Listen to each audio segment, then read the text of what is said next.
Be me. Suzanne, 42, Human Resources Director. Sitting in my office at 2 a.m., staring at old performance reviews I wrote, hands literally shaking as I read my own words from 5 years ago. Employee shows concerning patterns of mansplaining and microaggressions toward female colleagues. I wrote that about Marcus, a junior developer who literally just asked clarifying questions during meetings. Destroyed his career trajectory with one bullshit performance review. He was transferred to a dead-end position within months. What the actual fuck was wrong with me? Flashback to 2019, me, sitting in this same office. Marcus needs to understand that his communication style is problematic, I told his manager Sarah. He constantly interrupts women and talks over them in meetings. Except he didn't. I watched the meeting recordings tonight. He waited for people to finish, asked thoughtful questions, never once interrupted anyone. But I had already decided he was guilty of existing while male in my department. Sarah trusted my expertise on workplace dynamics. Marcus got written up for creating an uncomfortable environment for female employees. There were no complaints from female employees. I made that shit up entirely. Current me wants to scream at past me. What the hell were you thinking, you absolute psychopath? You ruined an innocent person's life because it made you feel important. You weaponized your position to satisfy some twisted power fantasy. But past me would have responded with her usual bullshit.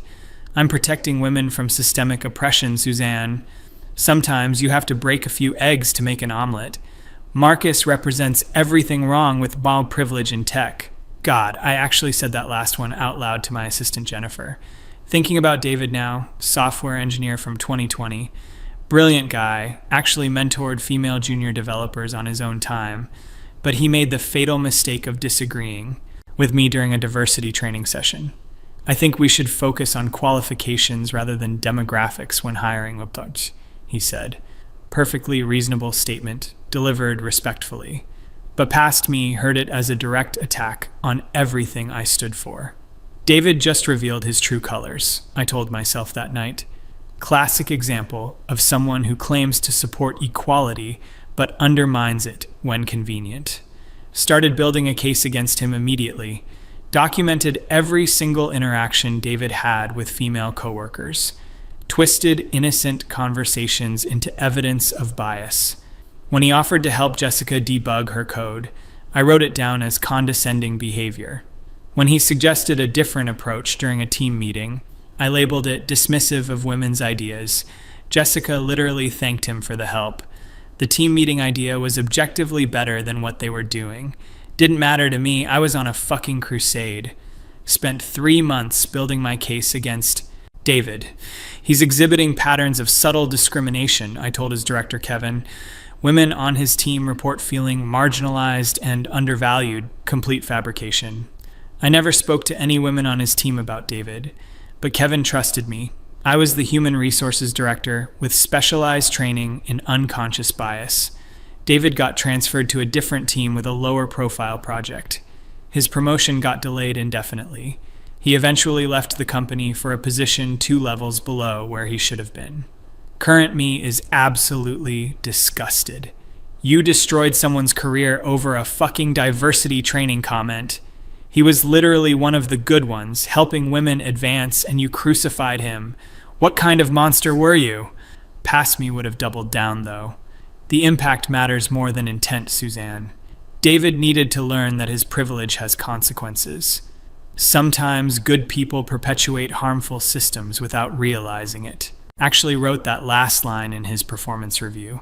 Makes me physically sick to read it now. But the worst one was Tyler.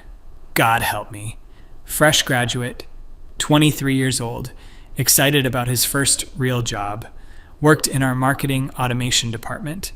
Kid was eager, asked lots of questions, stayed late to learn new systems. Reminded me of myself when I started in human resources 15 years ago. Except Tyler had the audacity to be a straight white male. In my twisted worldview, that made him automatically guilty of something. Tyler made the mistake of being friendly with Rachel, the marketing coordinator. They'd grab coffee together, chat about work projects, typical office friendship. But I decided it was inappropriate. Tyler seems to be forming exclusionary relationships with female colleagues, I noted in my files. His behavior suggests he views women as potential romantic interests rather than professional equals. Rachel was fucking engaged to her longtime boyfriend. Tyler was gay, not that it should have mattered, but I didn't bother learning basic facts about people before destroying them. Started monitoring Tyler's interactions obsessively. When he complimented Rachel's presentation, I called it infantilizing praise. When he disagreed with her timeline estimate, I labeled it undermining female authority. When he brought donuts for the team, I wrote performative gestures to mask underlying bias. Everything this kid did got twisted into evidence of sexism. I was literally manufacturing discrimination cases out of thin air. The breaking point came during the holiday party planning committee. Tyler suggested having the party at a local brewery instead of the usual hotel conference room. It would be more relaxed and fun, he said. Rachel agreed, thought it was a great idea, but I saw it as Tyler pushing an agenda that excluded women. He's trying to create a boys' club atmosphere, I told myself. Alcohol-focused venues make women uncomfortable and give men more social power. Started typing up a formal complaint that same night. Tyler's suggestion demonstrates a fundamental lack of awareness about inclusive environments, I wrote. His preference for alcohol-centric venues suggests prioritization of male-coded social activities. This pattern indicates deeper issues with respect for diverse colleague needs. Sent it to his manager, Bruce, with a recommendation for immediate corrective action. Tyler got called into Bruce's office the next day, got lectured about sensitivity and inclusion for an hour. Kid walked out looking like someone had kicked his puppy. Tyler started walking on eggshells after that, stopped participating in team discussions, declined invitations to group lunches, worked with his head down, no more friendly conversations. I told myself it was progress. He's finally learning to check his privilege, past me thought. Sometimes people need a wake-up call to examine their behavior. But really, I had just terrorized an innocent young man into social isolation. Kid was probably developing anxiety about every workplace interaction. Final straw came 6 months later. Tyler was up for his first performance review and potential promotion. He'd done excellent work, exceeded all his metrics, got glowing feedback from clients, but I made sure his review included a note about interpersonal development needs. While Tyler demonstrates technical competence, he requires ongoing coaching regarding inclusive communication. His learning curve on cultural sensitivity has been slower than expected for someone in his position. Blocked his promotion with bureaucratic doublespeak and manufactured concerns. Tyler left the company 3 weeks later. Found out years later that Tyler struggled to get hired anywhere else. Word travels fast in our industry, especially negative references. Spent 8 months unemployed, had to move back with his parents. Eventually took a position way below his skill level just to pay bills, all because I decided his existence threatened my personal mission. I single-handedly derailed a young man's career over absolutely nothing. Sitting here now, reading through all my old files, found at least 12 other cases where I pulled similar shit. Alex, in accounting, who questioned our mandatory bias training schedule, got written up for resistance to diversity initiatives. James in product development, who mentioned his concern about hiring quotas, suddenly developed a pattern of insensitive comments in his file. Robert in customer service, who had the audacity to point out that our sexual harassment training was biased against men, got transferred to a department where he couldn't advance. Every single one of them was guilty of nothing but existing in my presence while male, and having opinions that didn't perfectly align with my ideological crusade. I was like a fucking Spanish inquisitor rooting out heretics, except the heresy was just being a normal person who didn't worship at the altar of my particular brand of feminism. Current me wants to grab past me by the shoulders and shake her. You absolute fucking maniac. These were real people with families and dreams. Marcus had a pregnant wife when you destroyed his career. David was supporting his disabled father. Tyler was paying off student loans and trying to build a life.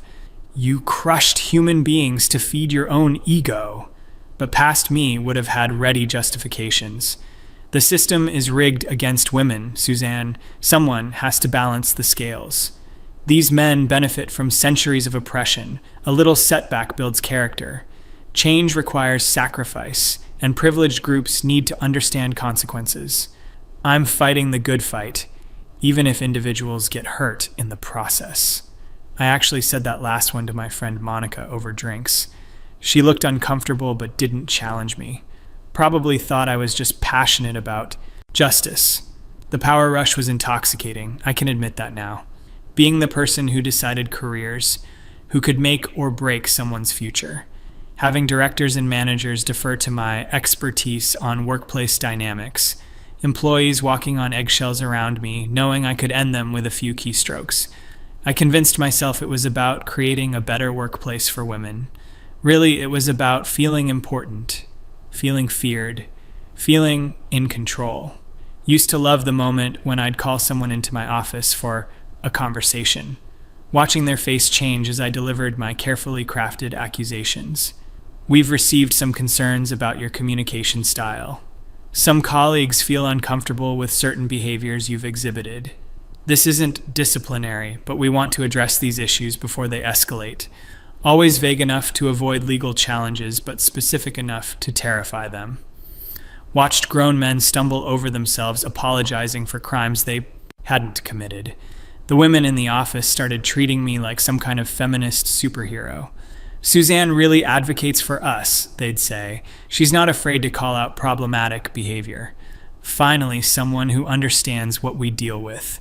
They had no idea I was manufacturing most of the problems I claim to solve, creating hostile work environments and then positioning myself as the savior, like an arsonist who wants praise for putting out fires, kept detailed files on every male employee looking for patterns that didn't exist. March 15th.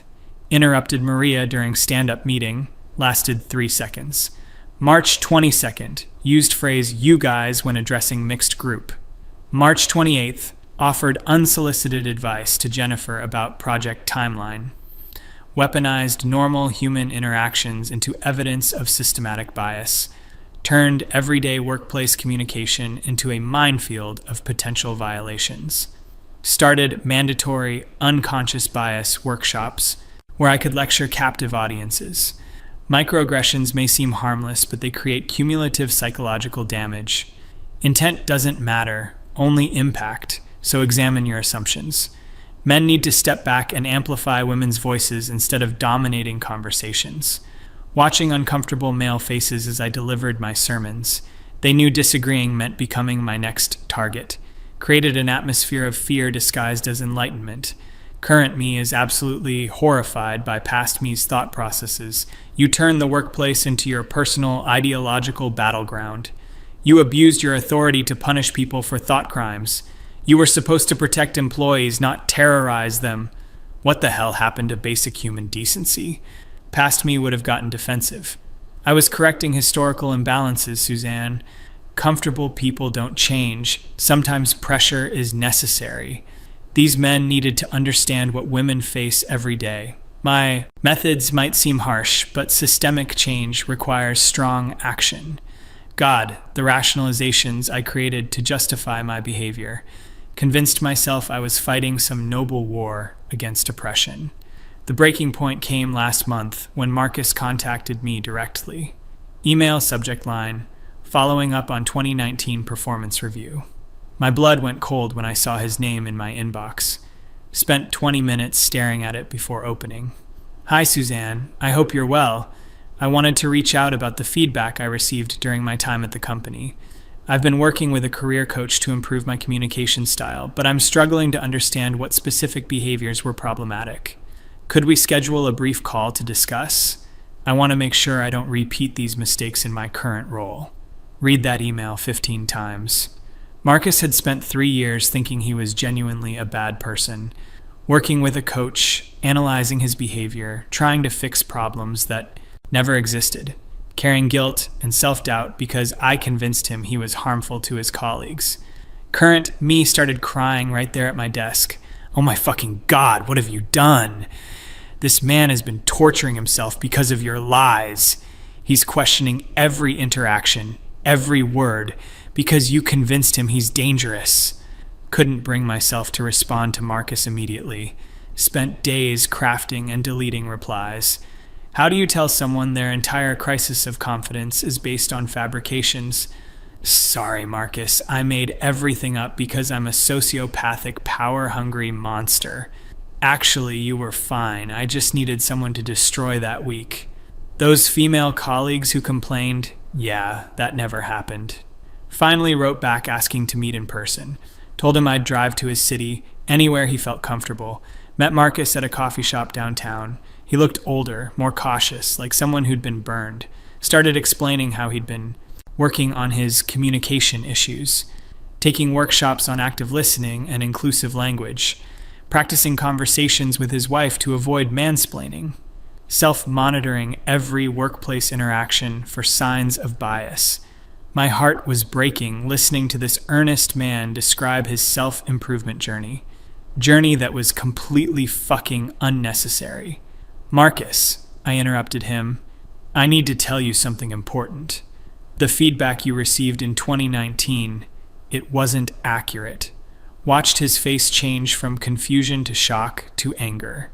Explained how I had fabricated the complaints, twisted innocent interactions, manufactured evidence. Told him about my power complex, my ideological obsession, my complete abuse of authority. He sat there speechless for probably 5 minutes, then asked the question I was dreading. Why? Because I felt powerful, I admitted. Because I could, and it made me feel important and righteous. Because I convinced myself that hurting individual men was justified to advance women collectively. Because I was a fucking monster who got off on controlling people's lives. Marcus stared at me like I was speaking a foreign language. You destroyed my confidence for 3 years because it felt good.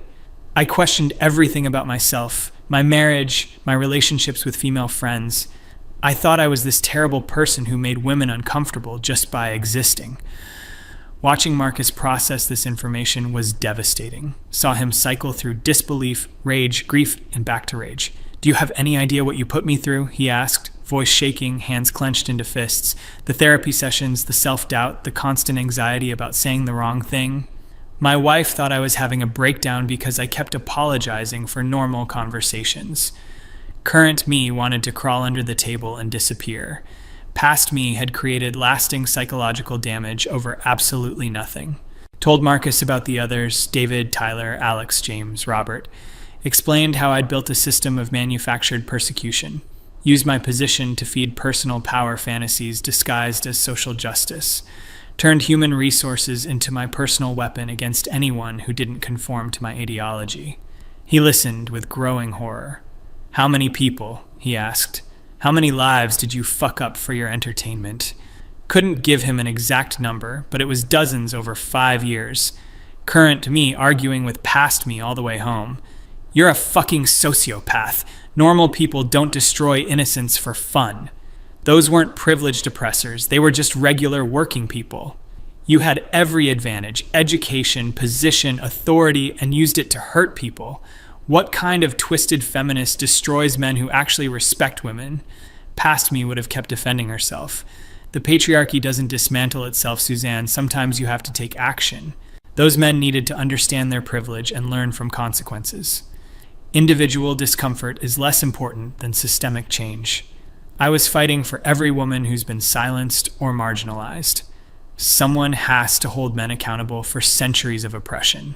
The mental gymnastics I performed to justify psychological abuse were Olympic level. Spent the next week reaching out to everyone I could find. David now works at a startup making 60% of what he should be earning. Tyler eventually found success, but it took years to rebuild his confidence. Alex transferred to a different industry entirely after our company blacklisted him. James moved across the country for a fresh start. Robert developed clinical anxiety and still sees a therapist. My feminist activism left a trail of genuine human wreckage. Meeting each of them was like getting punched in the stomach repeatedly. David: I started questioning whether I actually belonged in tech. Tyler: I didn't. Speak up in meetings for 2 years after leaving. Alex: my family thought I'd done something terrible because I wouldn't explain why I changed careers. James: I recorded conversations with female coworkers to protect myself. Robert. I still get panic attacks during human resources meetings. Every conversation drove home how completely I'd fucked up their lives. Current me wants to scream at past me until my throat bleeds. Look at what you did. Look at the actual human cost of your little power trip. These weren't statistics or theoretical oppressors. They were real people with feelings and families and dreams. You turned into everything you claim to hate, an abuser hiding behind ideology. You're not a feminist, you're a fucking terrorist. Past me would have rationalized even this. Change is uncomfortable, Suzanne. Revolution requires sacrifice. These men learned valuable lessons about privilege and accountability. Their temporary discomfort helped create space for women to thrive. Someone has to be willing to make hard choices for the greater good. I was fighting systemic oppression the only way the system understands. Amazing how I convinced myself that sadistic cruelty was actually noble activism.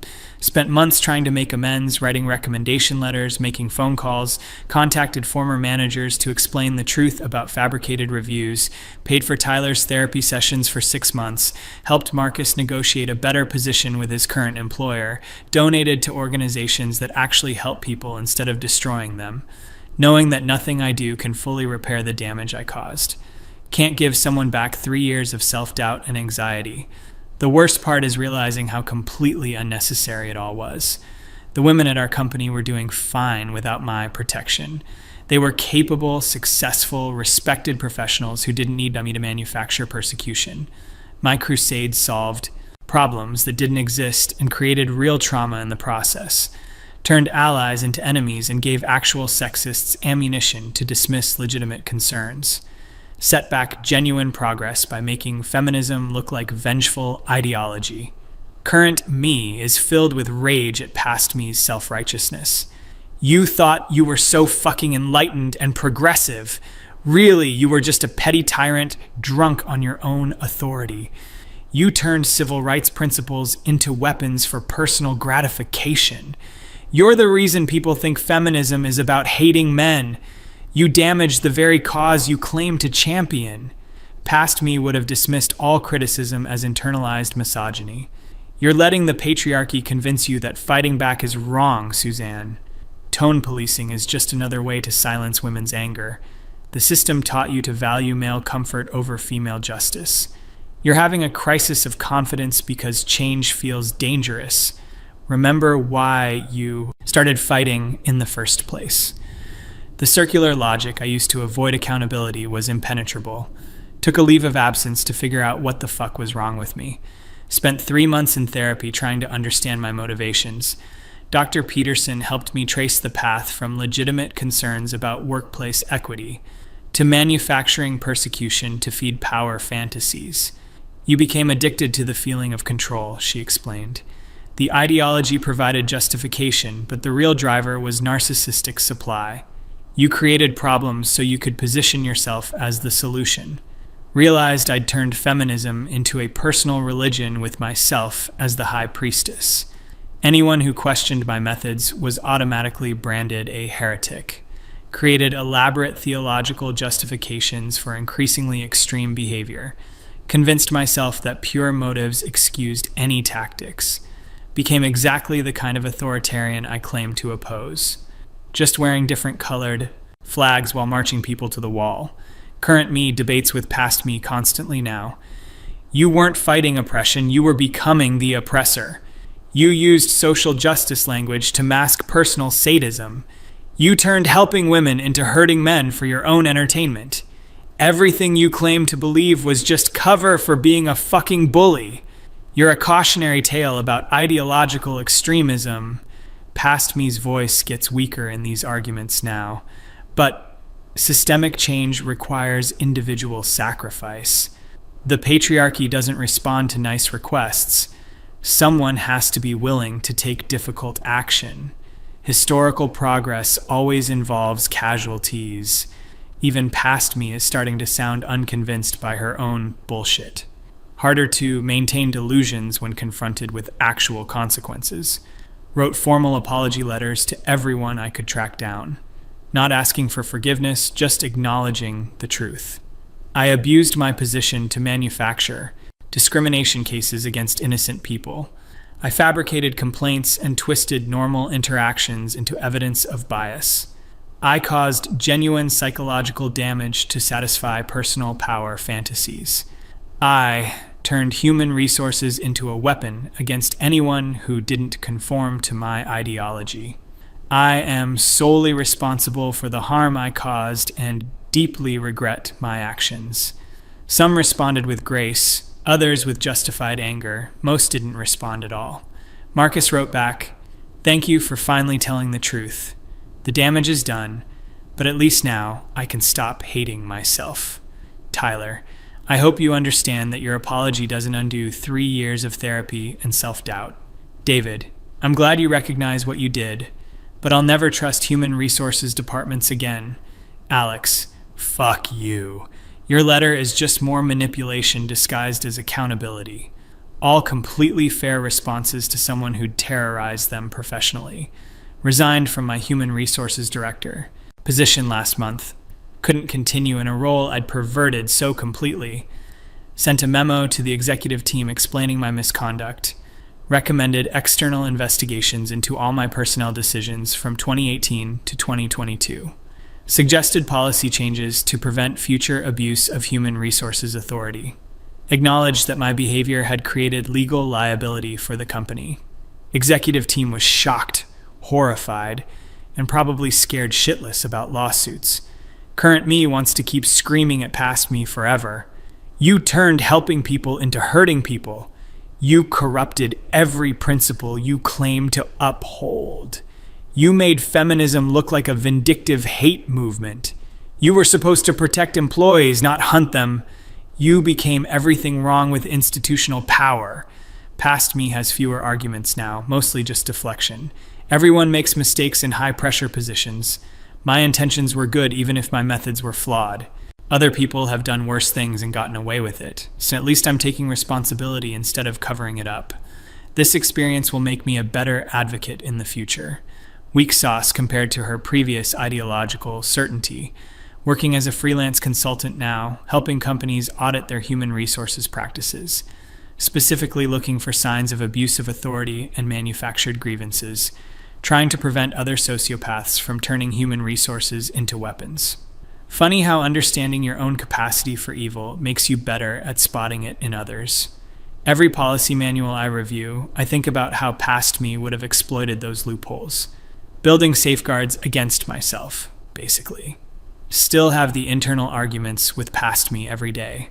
How did you convince yourself that destroying innocent people was justice? What the fuck was wrong with your moral compass? How did helping women turn into hurting men for fun? Did you become such a complete piece of shit? What would actual feminists think of your reign of terror? Past me's responses are getting pathetic. I was under a lot of stress. The system pushed me to extreme measures. Nobody taught me how to handle that much authority. I genuinely thought I was helping. Maybe I went too far, but the cause was just watching my former self deflate as her rationalizations crumble. The truth is simpler and more horrifying than any ideology. I became addicted to the power to destroy people's lives. Feminism was just the costume I wore while indulging sadistic impulses. Convinced myself that targeting men made the cruelty virtuous. Turned legitimate social concerns into cover for personal pathology. Became a monster while believing I was a hero. Current me's final argument with past me. You're the reason people think feminism is about revenge instead of equality. You're the reason men are scared to work with women. You're the reason human resources departments are viewed with suspicion and fear. You took principles meant to help marginalized people and turned them into weapons. You are everything wrong with ideological extremism disguised as social justice.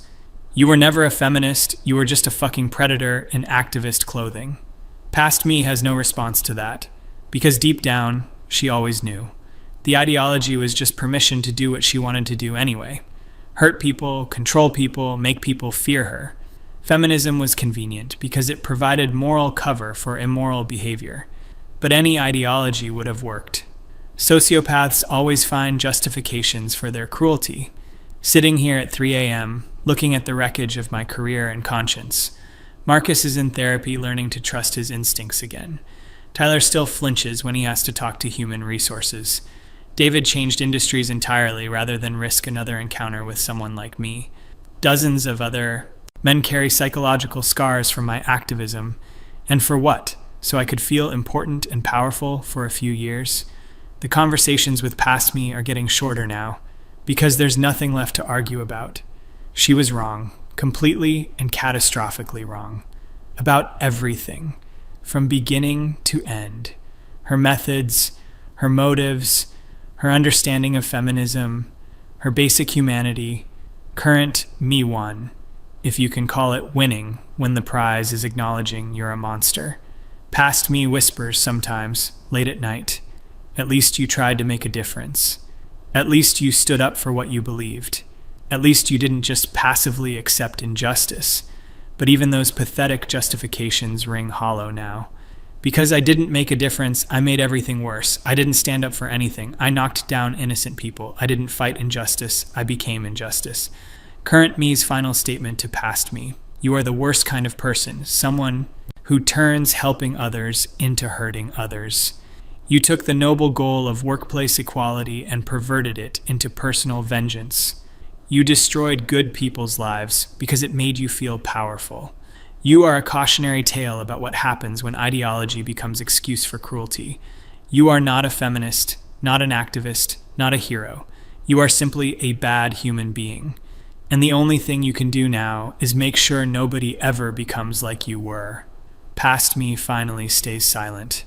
Because she knows it's all true, every word of it. She was a monster wearing the mask of a social justice warrior, and no amount of rationalization can change that fact. The only justice now is ensuring she never comes back.